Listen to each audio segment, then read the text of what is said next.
Hello, നമസ്കാരം. ഞാൻ ശാന്തകുമാരി, കുവൈറ്റാണ്. ഹരേ കൃഷ്ണ. ദൈവത്തിന് ഞാൻ അങ്ങനെ വിളിക്കുന്നുണ്ടെങ്കിലും ഒരുപാട് സങ്കടം എൻ്റെ ഉള്ളിലുണ്ട്. അതിനെന്താന്ന് പറഞ്ഞാൽ, ദൈവം ഉണ്ട് എന്ന് പറയണോ ഇല്ല എന്ന് പറയണോ, ഇത് രണ്ടും എനിക്കറിയില്ല. ഞാൻ എല്ലാത്തിനും വീഡിയോ ഇടുന്നുണ്ട്. വയനാട്ടിൽ ദുരിതത്തിൽ ഒരു പെൺകുട്ടിയെ അവളുടെ അച്ഛൻ, അമ്മ, സഹോദരി വിവാഹ നിശ്ചയം കഴിഞ്ഞു.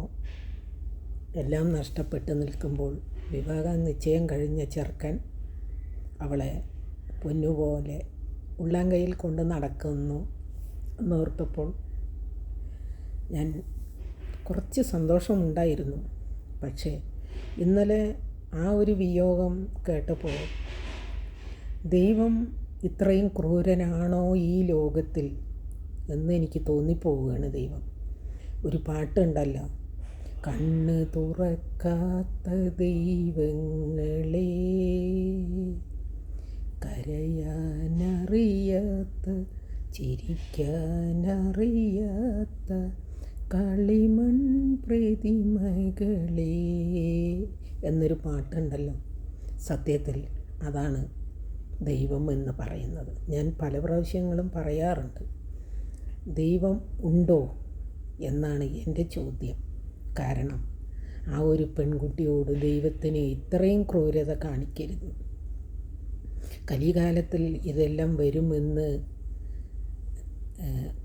കഴിഞ്ഞ ജന്മങ്ങളിലെ നമ്മുടെ പൂർവികർ എഴുതി വച്ചിട്ടുണ്ട് എന്നാണ് പറയുന്നത്. എങ്കിൽ പോലും ഇത്രയും ക്രൂരത ആവരുത്. എത്രയെത്ര കുഞ്ഞുങ്ങൾ ഈ ലോകത്തിൽ തനിച്ചായി. ആ പെൺകുട്ടി എന്താ അവൾക്ക് വേണ്ടി പറയുക, ഇല്ലെങ്കിൽ എന്ത് പറയണം അറിയില്ല എനിക്ക്. കാരണം എനിക്ക് പെൺമക്കളില്ല.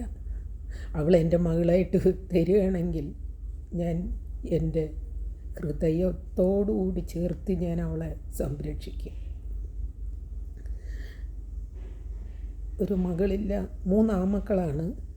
പക്ഷേ ഒരു പെൺകുട്ടി എന്ന് പറയുമ്പോൾ അതിൻ്റെ ഒരു സന്തോഷം, ഭംഗി, അതൊന്നും എനിക്ക് ആസ്വദിക്കാനുള്ളൊരവസരം എനിക്ക് ദൈവം തന്നിട്ടില്ല. അവളെ ആരും ഇല്ലെങ്കിൽ അവളെ അമ്മയുടെ സ്ഥാനത്ത് ഞാൻ അവളെ ഏറ്റെടുക്കാം. അവൾക്ക് വേണ്ടത് ഞാൻ ചെയ്തു കൊടുക്കാം. ആ കുഞ്ഞിനോട്, ആ മരിച്ച ആ മോനോട്, ആ മോൻ പറഞ്ഞ ആ വാക്ക്, ദൈവം അത് ഇത്രയും ക്രൂരത അവനോട് ചെയ്യരുതായിരുന്നു. എന്താ പറയുക, എന്താ ചെയ്യുക എന്നൊന്നും അറിയില്ല. ഈ ലോകം ശരിയല്ല. എനിക്ക് ഈ ലോകത്ത് ജീവിക്കണമെന്ന് വലിയ ആഗ്രഹമില്ല. കാരണം സത്യസന്ധതയില്ല, ജനങ്ങൾക്ക് സ്നേഹമില്ല, അങ്ങോട്ടും ഇങ്ങോട്ടും സ്നേഹമില്ല. പണം പണം പണം പണം പണം, പൈസ ഉണ്ടാക്കണം, സ്വത്തുണ്ടാക്കണം, അത് മാത്രമാണ് ഇന്നത്തെ ഈ ലോകത്തിൽ നടന്നുകൊണ്ടിരിക്കുന്നത്. അത് കാരണം വെറുപ്പാണ് എനിക്ക്. പക്ഷേ ആത്മഹത്യ ചെയ്യരുത് എന്നാണ് എൻ്റെ ഒരു അഭിപ്രായം. അത് വീരത്വമാണ്. അതുകൊണ്ടാണ് എനിക്ക് ഒരു ഇത്തിരി പോലും ജോലി ചെയ്യുന്നിടത്ത് ഒരു ആത്മാർത്ഥതയില്ല. നമ്മളുടെ മക്കൾ അതുപോലെ തന്നെയാണ്. ഒരു സ്നേഹം എന്ന് പറയുന്നത് മക്കൾക്കില്ല, ഭർത്താവ് എന്ന് പറയുന്നവനും ഇല്ല. എന്തിന് ഈ ജന്മം? അങ്ങനെ എനിക്ക് ചില സമയങ്ങളിൽ തോന്നിപ്പോകുന്നുണ്ട്. അതിൻ്റെ കൂട്ടത്തിലാണ് ഈ ലോകത്ത് ഓരോരോ വാർത്തകൾ, ദുഃഖ വാർത്തകൾ നടക്കുമ്പോൾ സഹിക്കാൻ പറ്റാത്തൊരു വേദനയായിപ്പോയി ആ കുട്ടീൻ്റെ.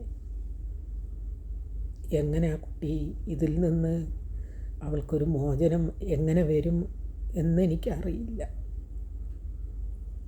എന്ത് സംഭവിക്കും എന്ന് നമ്മൾക്ക് വരുന്ന ദിവസങ്ങളിൽ അറിയാം. എനിക്ക് 24 മണിക്കൂറും ഞാൻ ഭഗവാനെ വിളിച്ചുകൊണ്ട് ജീവിക്കുന്ന ആളാണ്. ഇപ്പം എനിക്ക് തോന്നുന്നു, എന്തിനെ വിളിക്കുന്നു, ആർക്ക് വേണ്ടി ദൈവത്തെ വിളിക്കുന്നു? ദൈവത്തിൻ്റെ കള്ളപ്പേരും പറഞ്ഞ് കുറേ പൈസ ഉണ്ടാക്കുന്ന കുറേ ഭക്തർ, ദൈവം പോലും ഇല്ല എന്ന് തോന്നുന്ന പ്രവൃത്തികൾ ദൈവത്തിൻ്റെ അടുത്ത്. എന്തെല്ലാം സങ്കടങ്ങളാണ് ഈ ഭൂമിയിൽ ഹൃദയമുള്ള ഒരുത്തർക്കും ആ പെൺകുട്ടിയുടെ വേദന സഹിക്കാൻ പറ്റാത്തൊരു വേദന തന്നെയാണ്. ഞാൻ ആ മോളോട് എൻ്റെ മകളിൻ്റെ സ്ഥാനത്ത് ഞാൻ അവളുടെ നമ്പർ എങ്ങനെയെങ്കിലും കിട്ടുകയാണെങ്കിൽ അവളെ ഞാനൊരു മോളെ പോലെ ഞാൻ അവളെ സംരക്ഷിച്ചോളാം, ഞാൻ മരിക്കുന്നവരെ. അതുകൊണ്ട് ആ കുട്ടീനെ എങ്ങനെ സമാധാനപ്പെടുത്തും, ഇല്ലെങ്കിൽ എന്ത് ചെയ്യും? ദൈവം അവൾക്ക് സമാധാനിക്കാനുള്ള ഇത് കൊടുക്കട്ടെ എന്ന് പ്രാർത്ഥനയോട് കൂടിയിട്ട് ഞാൻ പാച്ച് നിർത്തുന്നു. എല്ലാവരും ഷെയർ ചെയ്യണം. എങ്ങനെയെങ്കിലും എനിക്ക് ആ കുഞ്ഞിൻ്റെ നമ്പരൊന്ന് കിട്ടാനൊരു വഴി ഇത് ഷെയർ ചെയ്തിട്ടെങ്കിലും എന്തെങ്കിലും ചെയ്ത് എനിക്ക് കിട്ടുമോ എന്ന് എനിക്കറിയില്ല. ഇല്ലെങ്കിൽ മറുനാടനാണ് എൻ്റെ ചാനലിൽ ഞാനിത് കണ്ടു. എനിക്ക് ആരെങ്കിലും ആ കുഞ്ഞിൻ്റെ നമ്പർ തരികയാണെങ്കിൽ ഞാൻ ആ കുഞ്ഞിന് വേണ്ടത് ചെയ്തു കൊടുത്തോളാം. പണം, കാശ്, സ്വത്തും മുതലും ഒന്നും എനിക്ക് ആഗ്രഹവുമില്ല, എനിക്ക് വേണ്ടവും വേണ്ട. ഞാൻ ജോലി ചെയ്ത് കിട്ടുന്ന പൈസയും ഞാൻ എല്ലാവർക്കും, എനിക്ക് അതിലാണ് സന്തോഷം ഞാൻ കാണുന്നത്, സമാധാനം കാണുന്നത് അതിലാണ്. അതുകൊണ്ട് എങ്ങനെയെങ്കിലും ആ കുഞ്ഞിൻ്റെ നമ്പർ കിട്ടുകയാണെങ്കിൽ അവളെ ഞാൻ എൻ്റെ മകളെ പോലെ ഞാൻ നോക്കിക്കോളാം. എന്നാൽ കഴിയുന്ന പോലെ ഞാൻ ചെയ്തുകൊള്ളാം. എനിക്ക് എങ്ങനെയെങ്കിലും ഈ നമ്പർ തരുമെങ്കിൽ എല്ലാവരും ഒന്ന് ഷെയർ ചെയ്ത് എനിക്ക് നമ്പർ കിട്ടാനുള്ള ഒരു വഴി ഉണ്ടാക്കി തരണേ എന്ന് ഞാൻ താഴ്മയോടുകൂടി അപേക്ഷിക്കുകയാണ്. ആ കുഞ്ഞിന് ദൈവം സമാധാനിക്കാനുള്ളൊരു ഇത് കൊടുക്കട്ടെ എന്ന് പ്രാർത്ഥിക്കുന്നു.